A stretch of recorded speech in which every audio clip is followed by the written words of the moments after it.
In this video, I will show you how to reset Roblox settings. Open Run prompt.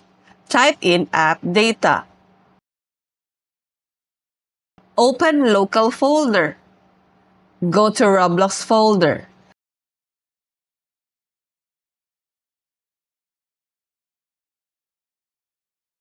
Click on versions. Click this.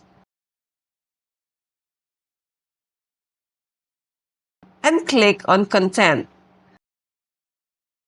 Open configs. Select all of this and delete.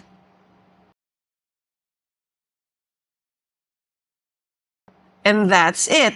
For more videos like this, hit the subscribe button and click the notification bell so that you get notified for our new uploaded videos. See you next time!